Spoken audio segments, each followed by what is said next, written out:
So many fans have been looking forward to a new Chug-style Superion in the main line. Seems like we're getting one now, but is it going to live up to the hype? We're going to talk about that and so much more, including announcing one of two giveaway winners for the month of December, the latest news, and everything else coming up right now on Transformers Talk Raw.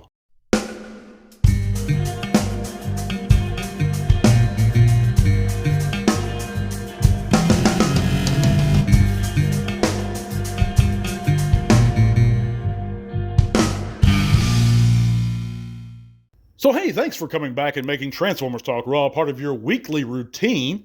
We sure appreciate it, guys. While you're here, you can go ahead and check those great links in the description below. It's going to take you to a world of new possibilities, including our Patreon, where you can help support the podcast further and automatically qualify yourself to have automatic entries into every monthly giveaway we have, guys. And this month we're having two of them. And these giveaways are only for patron members, guys. But you can sign up at the $1 or $3 tier and receive one or two automatic entries every month to get a great figure shipped free at my expense. Of course, this month we're giving away two figures because I'm making up for last month. I took a vacation. And then we have the Star Raider Legacy United Lockdown, and that's going to be announced, the winner of that one, later on. But you can also just, if you want to help support the show, guys, consider contributing. It does so much towards upgrading our equipment and providing those giveaway figures. And you have a real good chance at winning, to be honest with you. But you can also check out our Facebook group. There you can share your own channels or pages and come join us. We'd love to see you guys there. And so check all that stuff out. Check out my buddy Jed Smith's music. But so much down there for you to look at and check out. But how good will the Age of the Primes Superion really be? And I've seen love and hate for this figure. A lot of people bashing it on Twitter, and a lot of people loving it on Facebook, and vice versa. And I've taken a good look at this figure, and we're going to get into my thoughts on all the new upcoming Age of the Primes releases shortly in the news area. But right now, there's a few points I wanted to touch on concerning the Age of the Primes Superion as a whole. Of course, we haven't seen the totality of the figure itself, but we have its skeleton. We know what Silverbolt looks like. We know how it's going to generally look in Gestalt form. Of course, it's a minor retool. That skeleton of Superion, the arms and the legs, is a minor retool of the Menasor arms and legs. And we see that they added little wings on the bottom of Superion's arms to make him look more like the cartoon. And there's a reason they did that, guys, in the first place. Because in the cartoon, at least some cells, if you look at them, some it's not the case. But you see in the cartoon, Menasor, his limbs are limbs with cars attached. But in many scenes of Sunbow, Superion's arms and legs make up the jets, or the various jets, and that's what throws me off a bit about this. Now, you can find some cells where it looks more like these jets are just merely attached to his arms and legs, but usually they are the arms. So that's what kind of throws me off. One of the things, it's not particularly accurate, according to certain animation cells. I don't think it's a bad looking Gestalt. I think it looks fine. And in some scenes, it does look very accurate to the original cartoon or the original Marvel Comics. In some cells or scenes, it does not. But I'm under the impression, I remain under the impression, you guys let me know what you think of any of this stuff I touch on today, please, in the comments below, and I'll have a discussion with you, or you can talk them out amongst yourselves or whatever. We'll get a dialogue going, but I'm under the impression that the Combiner Wars Menasor was the Gestalt that needed the most upgrade, because that Menasor didn't look like Menasor. Motormaster didn't really look like Motormaster to me. At all. Especially the Menasor, though. But Superion looks like Superion, the Combiner Wars version, especially if you transform it like I do, kind of with the arms folded in to where he's not all spindly looking, and he looks more like the G1 toy. But I think the head looks great. Silverbolt looks fantastic. And I think it still holds up, guys. And I even have the KO version. And I think it's fantastic. Now, of course, if you didn't buy Quickslinger or Slingshot separately, you don't have him. You have Alpha Bravo. But that's kind of neat to me. And you can have an extra team member if you picked up Quickslinger or Slingshot in addition to the regular set. But I digress. We'll stay on Age of the Primes here. It does look good, but there are some quibbles with it. And again, I think the Stunicons really needed that upgrade far more. And of course, I think Hasbro agreed with us, and that's why we got the Stunicons first. But this also raises another concern, especially the skeletal issue of the Gestalt. If it's just a minor retool of the Motormaster trailer parts, or just a retool of the Menasor limbs, is the Combaticons, is Bruticus going to be that same way? And my guess is probably yes. It's Hasbro's kind of regurgitated attempt to save a bit of money. And that makes sense. But it brings up the question, if you look at Bruticus, Brawl's turret is on the front of his legs, for example. Just little things like this that bug me. So they're going to have to engineer some things and figure out some ways to reposition where these limbs fit on the skeletal structure. Especially if this skeleton is going to continually be a minor retool. And that's what it is, guys. I mean, people say it's not the same. It's not the same, but it is based on the same basic outline. They've taken that mold and retooled it. So it's very similar. But let me know what you think. Do you like the Age of the Primes Menace or Superion? Are you looking forward to it? I think I'm going to pass on it, guys, to be honest with you. I might pick up Slingshot because I had the original as a kid, but I'm really happy with my Combiner Wars version. But another thing is, I don't like the way Silverbolt looks. In robot mode, I think he looks terrible. He's got these weird feet. He's got a completely unrelated thing that makes that Gestalt skeleton that attaches to him that has nothing to do with his... It made sense with Motormaster. His trailer was a part of his original alt mode. This big added chunk of plastic that you attach on Silverbolt's jet mode is not an original part of his jet mode, so it doesn't make sense to me. Now, am I just nitpicking? I don't think that's a nitpick, guys. I think that's a legitimate complaint. But again, let me know what you guys think in the comments below. I know a lot of you guys are excited about it. And like I said, the Gestalt mode does look good and the jet modes do look good. I just think the Gestalt mode could be more accurate, according to some animation cells. But let's go ahead, guys, and move on to so much news we got to talk about. Also, our poll results and announcing our giveaway figure. Check out the poll results. So this week we asked the question, do you like the Age of the Primes packaging?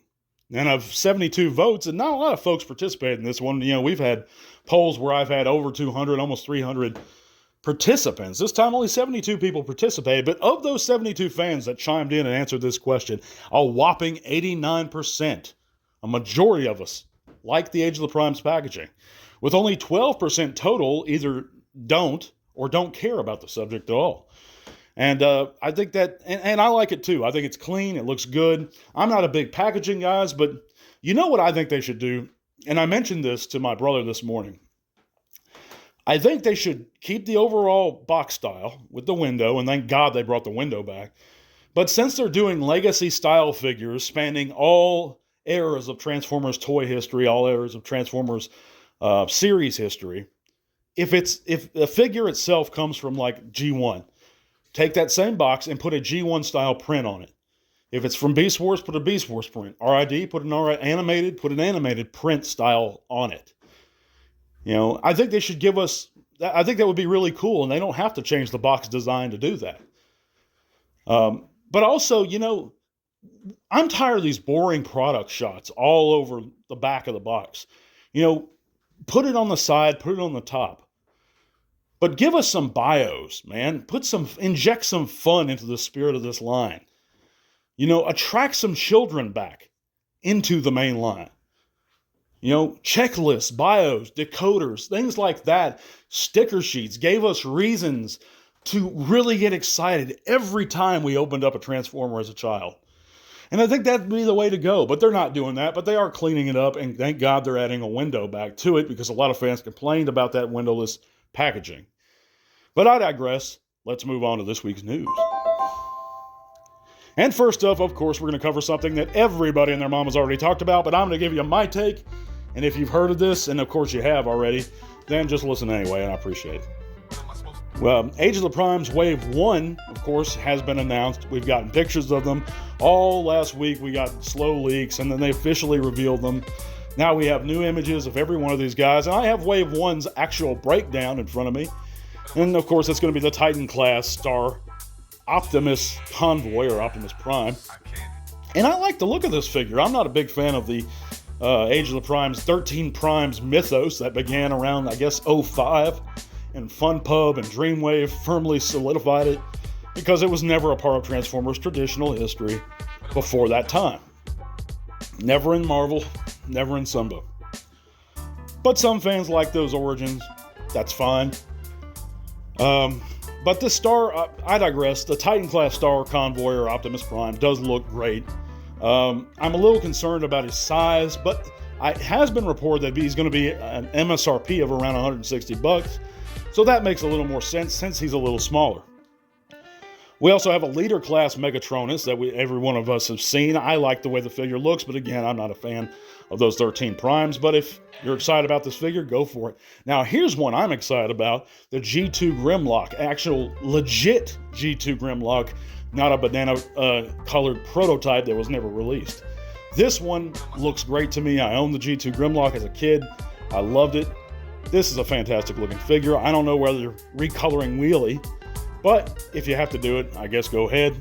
Of course, Wheelie was never a part of G2 to begin with, but again, this Grimlock looks really good. And if you missed out on the Studio Series 86 Grimlock, I think there's a fine alternative, guys. Excuse me. And I know a lot of people are waiting for a re-release of the 86 Grimlock, but again, I think we have so many alternatives now of this mold. But we also have a Commander class Silverbolt. You guys know my thoughts on him.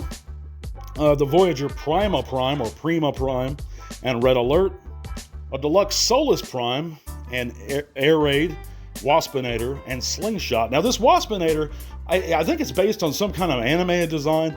I do like the look of it, for what it is. And of course, Slingshot looks great, and I think Air Raid looks great. I do love them. I think Slingshot could use some paint apps in robot mode, but his jet mode looks fantastic. So I do like the way those guys look. I just don't like the way Silverbolt looks, and in some sense of the word, Menasor. But we also have the Transformers Collaborative Sonic, Wingtail, and Blue Booster that was revealed last week. And these guys look good. If you're a Sonic fan, I could see folks getting excited for them. We also have a line of toys called Mix Mashers. And the first waves of those are going to be Optimus Primal, Starscream, and Bumblebee. And of course, they have actual kids being shown in the product shots, and that's good, because this is a line for younger fans to really get into, and hopefully it gets them excited about coming into the franchise. But we also know that the Yellow Park AMK Pro Rise of the Beast Optimus Prime color prototype images have been revealed. And this figure is, of course, non-transferable, but it's going to feature LED lights, accessories, die-cast parts, and a new unmasked face. And I'll tell you what, these Yellow Park figures are impressing me more and more every time I look at them. I don't own one, but I've heard they're really cool. We also have an in-package image of the Hot Wheels Optimus Prime, and this looks good for what it is. If you're a Hot Wheels collector or you just love Optimus Prime, pick it up. I'm sure it ain't going to be that much. We also know that Transformers Cyber World new series price points revealed in association with the toy line. And I don't know much about this upcoming series, but we do know how much the figures are going to be now. The Cyber Changers, this is all US dollars, are going to be $14.99 plus tax. The Armored Cyber Changers are going to be $19.99. The Ultimate Cyber Changers Megatron is going to be $39.99. Battle Grimlock is going to be, just shy of $50. And of course, the Scorponok Strike Battle Pack, or whatever that means, is going to be $99.99 US dollars. But that's going to be it for this week's news, guys. We're going to go ahead and announce the winner of that Legacy United lockdown. And of course, guys, if you didn't win, hang in there. There's going to be another giveaway this month. And I appreciate all my patrons and everybody who just listens in. But again, if you want a shot at all these great figures, just go over to that Patreon. Be sure to hit to support the podcast. And I sure appreciate it, guys. Of course, this month's one of our winners this month is going to be a Simple Man. So congratulations to you, sir. I'm going to get your figure shipped out to you. Of course, you've already won before in the past, so I already got your address on file. I'll get it out to you real soon. But thanks again, guys, for making Transformers Talk Raw a part of your day. I really appreciate the number of views we got last segment, and hopefully we can pick those views up. If like I said, guys, if you're on the fence about subscribing, I'm going to stay on top of my game with all the latest Transformers news and the great giveaways. Stay tuned. It's just something cool to listen into. And I think Transformers Talk Raw is a really good show. So hang with us, guys. Give us a thumbs up. Make sure you're subscribed. Love you guys. We're going to talk real soon to all are one. This podcast is made possible thanks to the support of listeners like you. Thank you.